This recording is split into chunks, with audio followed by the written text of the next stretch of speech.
யார் யாரோ வாழ்வீரே சிலுவையை கண்டீரோ, சிலுவைக்காய் பணி செய்ய வாரீரோ. கிறிஸ்துவுக்குள் பிரியமானவர்களே, மரணத்தை ஜெயித்து உயிரோடு இழந்த ஆண்டவர் இயேசு கிறிஸ்துவின் நாமத்தினாலே எஸ்எம்பிஎம் என்ஜிபிஎம் மிஷனரி இயக்கத்தின் சார்பில் உங்கள் எல்லாருக்கும் அன்பான வாழ்த்தலையும் வணக்கத்தையும் தெரிவித்துக் கொள்கிறோம். SMBM salvation Mission partaker moment, நெகேமியா நியூ ஜெனரேஷன் பார்ட்டேக்கர் மூமெண்ட், இந்த அமைப்பு தேவனுடைய அரசை இந்த நாட்டில் ஸ்தாபிக்கிற பணியில் ஈடுபட்டிருக்கிறோம். என் அன்பானவர்களே, இயேசு அடையாளங்கள் அற்புதங்கள் மூலம் வார்த்தைகளை உறுதிப்படுத்துகிறார் இந்த கடைசி காலங்களில். இதற்கு என்ன காரணம் என்று கேட்போம் என்றால், பல தேவனுடைய பிள்ளைகள் உலகமெங்கிலும் இருந்து இந்தியாவுக்காக ஜெபம் பண்ணுகிறதை பார்க்கிறோம். இந்திய கிராமங்கள் வளர்ச்சி பெற்ற வாழ்வு வாழ வேண்டும், இந்தியாவில் இருக்கிற மூட நம்பிக்கைகள் ஒழிய வேண்டும் என்று சொல்லி பல இடங்களில் உபவாசத்தோடு கூட ஜெபங்கள் நடைபெறுகிறது. எஸ்எம்பிஎம் எங்களுடைய அமைப்பில் மூத்த தலைவர்கள் பணித்தள ஊழியர்களாக காலை 5 மணியிலிருந்து 7:30 மணி வரையிலேயும் தேவனுடைய சமூகத்தில் ஒரு போராடி சாத்தானின் கிரிகளை அழிக்கும்படி, தேவனுடைய சமாதானம் ஜனங்களுடைய இருதயத்தில் வரும்படி, நிம்மதியை தேடிக்கொண்டிருக்கிற ஜனங்களுக்கு நிம்மதி கிடைக்க வேண்டும் என்று சொல்லி ஆண்டுடைய சமூகத்தில் ஜெபம் பண்ணுகிறோம். அன்புக்குரியவர்களே, நீங்களும் எங்களுக்காக ஜெபித்துக் கொள்ளுங்கள். வருகிற காலங்கள் கிறிஸ்மஸ் காலங்கள். இந்த சமாதானத்தின் தேவனை கிராமங்கள் தோறும் மகிமைப்படுத்துவதற்கு, கிராமங்கள் தோறும் கிறிஸ்மஸ் விழாக்கள் நடத்துவதற்கு, கிராமங்கள் தோறும் கிறிஸ்துமஸ் பவனி நடத்துவதற்கு, அருமையானவர்களே, அது மாத்திரமல்ல, மிஷினரிகளுக்கும் ஆதிவாசி குழந்தைகள், இந்த பழங்குடி குழந்தைகளுக்கும் ஒரு கிறிஸ்மஸ் ட்ரெஸ் கொடுப்பதற்கு சிறப்பு நன்கொடைகளை சேகரிக்கிறோம். எங்களுடைய பத்திரிகை ஒவ்வொரு மாதமும் அனுப்புகிறோம் அல்லவா. ஆத்துமாவை தேடி இந்த பத்திரிகையோடு கூட சேர்த்து ஒரு காணிக்கை கவரும் வைத்திருக்கிறோம். உங்களுடைய வீடுகளுக்கு இது வறுமை என்றால் ஒருவேளை திறந்து பார்த்து ஜெபம் பண்ணி ஆண்டவர் உங்களோடு கூட ஏவுகிறவைகளை நீங்கள் அனுப்பி வைக்கும்படி அன்போடு கூட கேட்கிறோம். நீங்கள் என்ன அனுப்புகிறீர்களோ அதை அப்படியே டிவைட் பண்ணி அந்த குழந்தைகளுக்கும் அந்த மிஷினரிகளுக்கும் இவைகளை அப்படியே கொடுத்து விடுவோம். அருமையானவர்களே, ஒரு மிஷினரிக்கு 3000 ரூபாய் அந்த குடும்பத்துக்கு கொடுக்கணும்னு சொல்லி நிர்வாகக்குழு தீர்மானம் பண்ணியிருக்கிறோம். ஆதிவாசி குழந்தைகளுக்கு 600 ரூபாய் கொடுக்கணும்னு சொல்லி தீர்மானம் பண்ணியிருக்கிறோம். ஆண்டவர் தேவைகளை சந்திப்பார் என்றால் இதை கொடுக்கறதுக்கு ஆயத்தமாக இருக்கிறோம். அருமையானவர்களே, இதுவரையிலேயே 465 கிராமங்களில் ஆராதனை தலத்தை உருவாக்கி இருக்கிறோம். 22 கிராமங்களில் ஆலயங்கள் கட்டி பிரதிஷ்டை செய்திருக்கிறோம். அடுத்த வாரத்தில் இமாச்சல் பிரதேசத்தில் ஒரு ஆலயமும், அருமையானவர்களே, ராஜஸ்தானில் ஒரு ஆலயமும் பிரதிஷ்டை இருக்கிறது. அதோடு கூட திருமுழுக்கு வைபவங்கள் இருக்கிறது. ஜெபம் பண்ணி கொள்ளுங்கள். ஆண்டவர் சித்தமானால் வந்து பங்கு பெற உங்களை அன்போடு கூட அழைக்கிறோம். அருமையானவர்களே, நேபாள் நாட்டில் ஆண்டவருக்கு மகிமையாக முதல் ஆலயத்தை கட்டி பிரதிஷ்டை செய்தோம். அதனுடைய ஸ்பான்சர் சாலமோன் ஐயாவுடைய குடும்பத்தார் வந்தார்கள், பங்கு பெற்றார்கள். அந்த ஆலயம் கர்த்தருக்கு மகிமையாக இன்றைக்கு சிறப்பாக நடந்து கொண்டிருக்கிறது. அந்த தாலுகாவிலேயே நாம் கட்டினது தான் முதல் ஆலயம். துல்சிபூருங்கிற இடத்துல ஆலயம் இருக்கிற, அதுவுமே ஆலய தோற்றமாக இருக்காது, ஒரு ஹால் போல தான் இருக்கும். ஆனால் ஆலய தோற்றத்தோடு கூட முதலாக ஒரு மாடல் ஆலயத்தை நான் கட்டி பிரதிஷ்டை செய்வதற்கு ஆண்டவர் உதவி செய்தார். அன்புக்குரியவர்களே, இந்தியா முழுவதும் ஆண்டவர் நல்ல அறுவடையை வைத்திருக்கிறார். இயேசு கிறிஸ்து அவருடைய காலங்களில் சொல்லும்போது, பயிர்கள் விளைந்து கிடக்கிறது, அறுவடைக்கு எஜமான் ஆட்களை அனுப்பும்படி அவரிடத்தில் விண்ணப்பம் பண்ணுங்கள் என்று சொன்னார் அல்லவா, 2020 ஆண்டுகளுக்கு முன்பு. ஆனால் இன்றைக்கு நம்முடைய நாட்டை பொறுத்தவரையிலையும் எங்கு பார்த்தாலும் பயிர்கள் விளைந்து கிடக்கிறது. அது மாத்திரமல்ல, அறுவடைக்கும் எஜமான் அநேகரை எழுப்பி வைத்திருக்கிறார். கிராமங்கள் தோறும் அறுவடை செய்வதற்கு ஆட்கள் ஆயத்தமாக இருக்கிறார்கள். நிறைய இடங்களில் மிஷினரிகளுக்கான பயிற்சி, ஆத்துமாதாய பயிற்சி நடத்தி கொண்டிருக்கிறோம். அருமையானவர்களே, இந்த நிகழ்வுகள் எல்லாவற்றை செய்வதற்கு, ஆலயங்கள் கட்டுவதற்கு, கிராமங்களில் கிறிஸ்துமஸ் விழாக்களை நடத்துவதற்கு எங்களுக்கு ஏராளமான தேவைகள் உண்டு. நீங்கள் ஜெபம் பண்ணி கொள்ளுங்கள். ஆண்டவர் இம்மட்டும் இந்த இயக்கத்தை நடத்தி வருகிறார். சுமார் 197 மிஷினரிமார் வேலை செய்கிறார்கள். அவர்களுக்கான மாதாந்திர உதவித்தொகை, ஆதிவாசி குழந்தைகளுடைய கல்விகளுக்கான உணவு உடைகள் நாம் கொடுக்க வேண்டும். இம்மட்டும் தேவன் நடத்தி வருகிறார். ஆண்டவர் ஏவுவார் என்றால் ஒரு மிஷினரி இதுவரையிலையும் ஸ்பான்சர் செய்யாதவர்கள் ஒரு 3000 ரூபாய் ஒரு நாளில் ஒரு குடும்பம் ஒரு ஹோட்டலில் போய் சாப்பிட்ற ஒரு செலவு தான். அருமையானவர்கள், ஆதிவாசி குழந்தைகளுக்கு 600 ரூபாய் ஒரு மார்னிங் டிபன் சாப்பிடுகிற செலவு தான். பார்த்துக்குங்க என் அன்புக்குரியவர்களே, நாம் இப்படி சில காரியங்களை ஆண்டவருக்காக செய்வதன் மூலம் ஏராளமான மக்கள் நம்மை போல நல்வாழ்வை பெறுவார்கள். அன்புக்குரியவர்களே, குடி வெறியில் இருந்து பலரை தேவன் மாற்றி கொண்டிருக்கிறார். அருமையானவர்களை, அசுத்தாவின் அலக்கழிக்கிலிருந்து தேவன் அநேகரை மாற்றி கொண்டிருக்கிறார். ஒரு சீக்கிய குருவானவரை சந்தித்தோம். அவர் அன்றைக்கு ஞானஸ்நானம் எடுத்து இயேசு குறித்து போதிக்கிறார். சொன்னார், நான் ஒரு நல்ல போதகர், கர்த்தர். என்றாலும் எங்களுடைய வீட்டில் நிம்மதி இல்லை, என்னுடைய தனிப்பட்ட வாழ்க்கையில் நிறைய பாவங்கள் இருந்தது, இதிலிருந்து ஒரு விடுதலை கிடைக்குமான்னு யோசித்தேன். வழியே இல்லாமல் இருந்துச்சு. ஒரு நாள் நற்செய்தியை நான் கேட்டேன். அந்த நற்செய்தியை கேட்கும்போது எனக்கு ஒரு உணர்வு இருந்துச்சு. ஆனால் அவங்க ஜெபம் பண்ணும்போது ஒரு வல்லமை வெளிப்பட்டதை நான் பார்த்தேன். அப்பொழுது எனக்கு தெரியும், எங்களுடைய குரு எங்களுக்கு நல்ல காரியங்களை போதித்திருக்கிறார். ஆனால் எங்களுடைய குருவை காட்டிலும் இயேசு கிறிஸ்துவனிடத்தில் ஒரு வல்லமை, ஒரு மகிமை இருக்கிறதை நான் பார்க்கிறேன் என்று சொல்லிவிட்டு தொடர்ந்து வேதாகமத்தை படிக்க ஆரம்பிக்கும்போது இந்த வேதாகமத்தில் எழுதியிருக்கிற அநேக வார்த்தைகள் எங்களுடைய மூமெண்ட்லேயும் இருக்கிறது. எல்லாவற்றையும் பார்த்துவிட்டு கிறிஸ்தவ மார்க்கம் அதற்கு முன்னதாகவே வந்ததாகிவிட்டது. அப்படி என்றால் இந்த வேதாகமத்திலிருந்து தான் எங்களுடைய புஸ்தகத்தில் எழுதியிருக்கிறது என்பதை நான் புரிந்து கொண்டு விட்டேன். ஆகவே முழு மனதோடு மேலும் மேலும் வாசிக்க ஆரம்பித்தேன், ஜெபிக்க ஆரம்பித்தேன் என்று சொல்லி தன்னுடைய சாட்சியை சொல்லி அவருடைய வாழ்க்கை எப்படியெல்லாம் மாறினது, நான் மாற்றப்பட்ட இந்த காரியத்தை என்னுடைய கிராம மக்களுக்கு இப்பொழுது போதித்து அருகாமையில் இருக்கிறவர்களுக்கு, உறவினர்களுக்கு நான் சொல்லி கொண்டிருக்கிறேன் என்று சொன்னார்.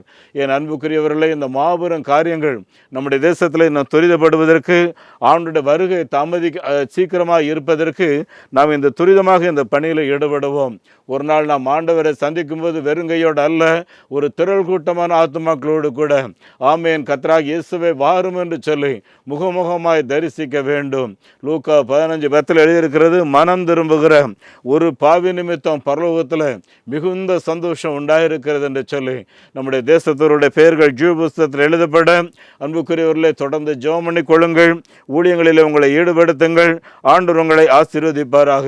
கிராமங்களில் ஆலயங்களை கட்டுவதற்கு முன் வாருங்கள். நல்ல பக்க ஆலயம் 7 லட்சம் ரூபாய் கட்டலாம்.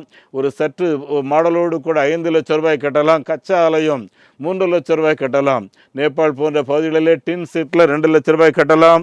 அன்புக்குரியவர்களை எழும்பி வரும்படி கூட உங்களை நான் அன்போடு கூட நான் அழைக்கிறேன். அருமையானவர்களே, இந்த இயக்க நிகழ்வுகளை பார்த்த நீங்கள் இந்த இயக்கத்தின் ஊழியங்களை உங்களுடைய நண்பர்களுக்கும் மற்றவர்களுக்கும் மிஷினரி ஊழியங்களில் ஆர்வம் கொண்டவர்களுக்கும் நீங்கள் அறிமுகப்படுத்தி வையுங்கள்.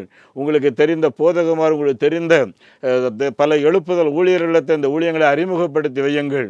அருமையானவர்களே, இதன் மூலமாக அவர்களும் ஏவப்படுவார்கள் என்றால் இந்த ஊழியங்கள் இன்னும் தீவிரமாக நடைபெற ஆரம்பிக்கும். எங்களுடைய வங்கி எண்ணை குறித்து வைத்துக் கொள்ளுங்கள்.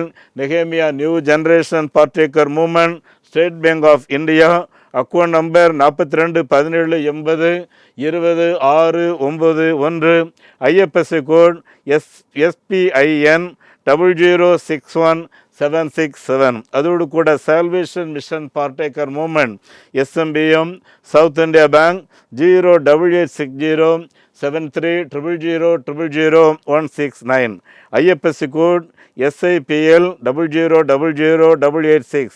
எங்களுடைய தொலைபேசி எண்ணை குறித்து வைத்துக் கொள்ளுங்கள். 90 4486 7550 அருமையானவர்களே, இன்றைக்கு உங்களோடு கூட ஆரோக்கியமான நல்வாழ்வு அப்படிங்கிற பொருளில் ஒரு சில வார்த்தைகளை நான் பகிர்ந்து கொள்ள விரும்புகிறேன். எல்லாருமே விரும்புகிறது ஆரோக்கியம். பார்த்திங்கன்னா சரீர பலவீனத்தோட, நோய்களோட, நிம்மதியற்ற நிலைமையில் நம்ம யாருமே இருக்க விரும்பவில்லை. எல்லாரும் சுகமாக இருக்க விரும்புகிறோம். யாக்கோபு 5வது அதிகாரத்தில் 14 20 வரைக்கும் நீங்கள் வாசித்து பார்த்தீங்கன்னா அருமையானவர்களே, அங்கே நாம் சுகமாக இருக்க வேண்டும் என்று சொல்லி சில குறிப்புகள் கொடுக்கப்பட்டிருக்கிறதை நான் பார்க்கின்றோம். அதில் முதலாவது சுகம் பார்த்திங்கன்னா சரீரத்தில் ஒரு நல்ல சுகம் நம்ம எல்லாருக்கும் தேவை. இதை குறித்து சொல்லும்போது யாக்கோபு 5:14 உங்களில் ஒருவன் வியாதிப்பட்டால் சபை மூப்பொருளை வரவழைப்பனாக, கர்த்தருடைய நாமத்தில் எண்ணெய் பூசி ஜெபம் பண்ண கடவர்கள், விசுவாசமுள்ள ஜெபம் பின்னாடி ரட்சிக்கும் அப்படின்னு சொல்லி அங்கே எழுதியிருக்கு. அருமையானவர்கள், அப்படின்னா நம்ம போகிற சபையில் இருந்து சபை பெரியவர்களை எனக்கு வீட்டிலுடைய ஒரு பிரச்சனை இருக்குது, வாங்க வந்து ஜெபம் பண்ணிட்டு போங்கன்னு சொல்லி கூப்பிடணும். ஆனால் இன்றைக்கி அதை செய்கிறதுக்கு பதிலாக ஃபோனில் யாரையோ கூப்பிடுறோம். இது எந்த அளவு சரின்னு சொல்லி தெரில. ஆனால் நம்முடைய சபையில் சொன்னாலும் உடனே வந்து நமக்காக இப்படி எண்ணெய் பூசி ஜெபம் பண்ணுறதுக்கு ஆட்கள் இருக்காங்களாங்கிறதும் ஒரு பெரிய கேள்வியாகவே இந்த நாட்களில் இருக்கிறது. இரண்டாவது பார்த்திங்கன்னா சரீர சுகம் மாத்திரம் இல்லை, மன வேறுபாடுகள் நிறைய வியாதிகளுக்கு பிரச்சனை. பார்த்திங்கன்னா மனதுக்குள்ளே வரக்கூடிய ஒரே குழப்பம், நிறைய மன அழுத்தங்கள், இன்றைக்கி நிறைய எதிர்பார்ப்புகள் நிறைய வராதனால பயங்கர கோபத்தோட, எரிச்சலோட, டென்ஷனோட தான் எல்லாரோட வாழ்க்கையும் இருந்து கொண்டிருக்கிறது. இதை குறித்து யாக்கோபு 5வது அதிகாரம் 16 வசனத்தில் சொல்லும்போது, நீங்கள் ஒருவருக்கொருவர் விரோதமான பகையை நீங்கள் சரி செய்து கொள்ளுங்கள் என்று அவர் சொல்லுகிறார். அருமையானவர்களே, நீங்கள் ஆலயத்துக்கு சொல்கிறீங்க, ஆண்டவர்கிட்ட போய் மன்னிப்பு கேட்குறீங்க, ஆனால் அதே சமயம் உங்களுடைய சக உறவினர்கள் இல்லைன்றால் ஃப்ரெண்ட்ஸோடையும் நீங்கள் ஒப்புரவாகி கொள்ளுங்கள். அப்போ தான் மனதில் ஒரு நிம்மதியான சமாதானம் கிடைக்கும் அப்படின்னு சொல்கிறாரு. இதை சொல்லும்போது ஒருவர் குற்றங்களை ஒருவர் அறிக்கையிடுங்கள், அப்பொழுது எப்பேற்பட்ட வியாதியாக இருந்தாலும் சுகமாயிரும்னு சொல்லி யாக்கோபு சொல்கிறார். பார்த்துங்க, இயேசு கிறிஸ்து சொல்லும்போது கூட சொல்கிறாரு, நீங்கள் மற்றவங்களுடைய குற்றங்களை நீங்கள் மன்னிங்க, அப்போ தான் உங்களுடைய உடலில் இருக்கிற வியாதி குணமாகும்னு சொல்ல. ஆகவே மன வேறுபாடுகள் நம்ம களைஞ்சிட்டோம்னா நிச்சயமாக ஆரோக்கியமான வாழ்வு கிடைக்கும். அருமையானவர்களே, கடைசியாக சொல்லும்போது பார்த்தீங்கன்னா நம்முடைய சரீரம் இருக்குது பார்த்தீங்களா, இதை நம்ம பொறுப்போடு கூட பராமரிக்க வேண்டியது நம்ம எல்லாருடைய பொறுப்பு. பார்த்துக்குங்க, இது ஆண்டவர் தந்த சரீரம். 1 கொரிந்தியர் 6வது அதிகாரம் 19 வசனத்தில் எழுதியிருக்கிறது, ஆவியானவர் வாசம் செய்கிற ஒரு இடம் அப்படின்னு சொல்லி எழுதியிருக்கு. இந்த சரீரம் இருந்தால் தான் ஏதாவது ஒரு நன்மையான காரியங்களை செய்ய முடியும். பார்த்துக்குங்க, அது மாதிரி இது இல்லைன்னா ஒன்றும் செய்ய முடியாது. சுவர் இருந்தால் தான் சித்திரம்னு சொல்லுவாங்க இல்லையா அன்புக்குரிய. ஆகவே முடிந்த அளவுக்கு நம்முடைய சரீரத்தை பராமரிக்க வேண்டியது நம்ம எல்லார் மேலே விழுந்த கடமை. அருமையானவர்களே, சில நேரங்களில் மருத்துவமனைக்கு செல்றதை கூட ரொம்ப யோசிக்கிறோம். அருமையானவர்களே, மருத்துவம் பார்க்கலாமா என்பதை குறித்து வேதம் என்ன சொல்லுதுன்னா, அருமையானவர்களே, மருத்துவம் பார்க்கலாம், இதற்கு நிறைய வசனங்கள் இருக்கிறது. அன்புக்குரியவர்களே, எங்கேயும் மருத்துவம் பார்க்காதீங்க, டாக்டர்கிட்ட போகாதீங்கன்னு சொல்லி பவுலுக்கு பலவீனம் இருந்துச்சு. பவுல் கூட இருந்து ஊழியம் செய்யறதுக்கு டாக்டர் லூக்கா கூட இருந்தாருன்னு சொல்லி வாசிக்கின்றோம். அப்படின்னா மருத்துவத்தை தேடுகிறதுல தவறே கிடையாது. பார்த்துங்க அருமையானவர்களே, உலக அளவில் நிறைய நோய் எதிர்ப்பு சக்தியான, அதாவது ஆன்டிபயோட்டிக்னு சொல்லுவாங்க இல்லையா, சில பயங்கரமான நோய்களை குணமாக்குகிறதை கண்டுபிடித்தவர்களும் கர்த்தருடைய பிள்ளைகள் தான். பார்த்துங்க அருமையானவர்களே, ராக்ஃபெல்லர் என்பவர் இயேசு கிறிஸ்துவை ஏற்றுக்கொண்டார். அவர் ஆண்டவரை ஆராய்த்து கொண்டிருந்த காலங்களில் நாட்களில் கொடிய நோய், இந்த பெரிய அம்மை நோய். பார்த்துக்குங்க, எப்படி இந்த கொரோனா காலங்களில் எல்லாமே மூடப்பட்டுச்சு பார்த்தீங்களா, அந்த மாதிரி. ஆனால் அந்த நாட்களில் ராக்ஃபெல்லர் ஃபவுண்டேஷனில் அவர் என்ன சொன்னாராம், இதற்கு ஒரு முடிவு எடுக்கணும். அவை உலக ஜனங்களை பாதுகாக்கிறதுக்கு இந்த சாத்தானுக்கு அழிக்கிறது கடவுள் ஒரு வழியை வச்சிருப்பாரு, கண்டுபிடிங்கன்னு சொல்லும்போது தான் தீவிர ஆராய்ச்சியில் கண்டுபிடிச்சது தான் பென்சிலின் அப்படின்ற ஒரு நோய் எதிர்ப்பு ஊசி. பார்த்துக்குங்க, என் அன்புக்குரிய, இதெல்லாம் எதற்காக மத்தியில் சொல்கிறேன்னு சொன்னால், தேவனுடைய பிள்ளைகள் தான் எல்லா நன்மையான காரியங்களும் ஈடுபட்டிருக்கிறார்கள். அன்புக்குரியவர்களாகவே ஆரோக்கியமான நல்வாழ்வு என்பது தேவன் நமக்கு கொடுத்திருக்கிற ஒரு மாபெரும் பாக்கியம். இந்த மாபெரும் பாக்கியத்தை நம்ம எல்லாரும் அனுபவிக்கிறதோட ஆரோக்கியமான ஒரு நல்ல சமூகத்தை நம்ம எப்போது உருவாக்கி கொள்வோம். வியாதியெல்லாம் குணமாயிரும். பார்த்துக்குங்க அன்புக்குரிய, இப்படிப்பட்ட ஒரு ஆரோக்கியத்தை ஆண்டவர் உங்களுடைய குடும்பத்தில் தந்து நீங்கள் சிறப்பாக இருக்க உங்களுக்காக நான் வாழ்த்தி ஜெபிக்கிறேன். பரலோக பிதாவே, ஆரோக்கியமான வாழ்வு என்பதை குறித்து சில குறிப்புகளை நாங்கள் இன்றைக்கு பகிர்ந்து கொள்ளும்படி தேவனே நீர் கிருபை தந்ததற்காக ஸ்தோத்திரம். இந்த வார்த்தைகளை கேட்ட ஒவ்வொரு குடும்பத்திலையும் ஒரு தெய்வீக ஆரோக்கியம், ஒரு தெய்வீக குணமளிக்க வல்லமை இயேசுவின் நாமத்தில் வெளிப்படட்டும் ஆண்டவரே.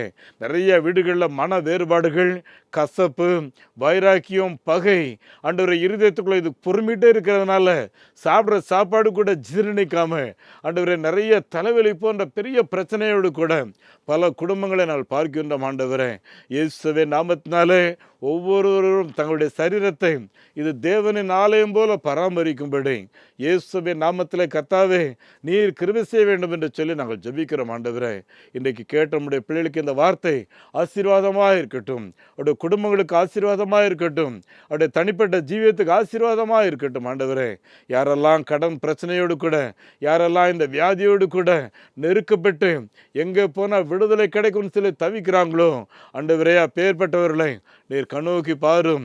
38 வருஷம் ஆண்டவரே, அன்றைக்கு பெதஸ்தா குளத்தின் அருகில் வியாதியோடு யார் என்னை விடுவிப்பார் என்று சொல்லி தவித்து கொண்டிருந்தவனுக்கு நீர் ஒரு விடுதலையை கொடுத்தீரே. இயேசுவின் நாமத்தினாலே அந்த விடுதலையை நீர் ஒவ்வொருவருக்கும் கொடுக்கும்படி நான் செபிக்கிறேன். கர்த்தர் அப்படியே செய்கிறதற்காக ஸ்தோத்திரம். நன்மையான எந்த ஈவும், பூரணமான எந்த வரங்களும் ஜோதிகளின் பிதாவினிடத்திலிருந்து இறங்கி வருகிறதா இருக்கிறது இந்த வேதத்தில் வாசிக்கிறோமே. எங்கள் அன்பு பிள்ளைகளுக்கு அந்த பாக்கியம் இறங்கி வரட்டும். இது அப்படியே செய்கிறதற்காக ஸ்தோத்திரம். ஆண்டவரும் இரட்சகருமாகிய இயேசு கிறிஸ்துவின் நாமத்தில் இந்த ஜெபத்தை கேட்கின்றோம் பிதாவே, ஆமேன். நம்முடைய ஆண்டவர் இயேசு கிறிஸ்துவனுடைய கிருபையும் பிதாவாகிய கடவுளின் அன்பும் பரிசுத்த ஆவியானவரின் நடத்துதல் பிரசன்னம் ஆசீர்வாதம் நம் அனைவரோடும் இன்றும் என்றும் சதா காலங்களிலேயும் தங்கியிருப்பதாக. ஆமேன். இந்த மாபெரும் நற்செய்தி பணியில் ஒரு ஆதிவாசி குழந்தைய நீங்கள் 600 ரூபாய் கொடுத்து படிக்க வைக்கலாமே, உங்களால் ஏன்ற கோயை கொடுத்து ஒரு ஆலயங்கள் கட்டுவதற்கு தீர்மானம் எடுக்கலாமே. உங்களுடைய பங்குகள் என்ன?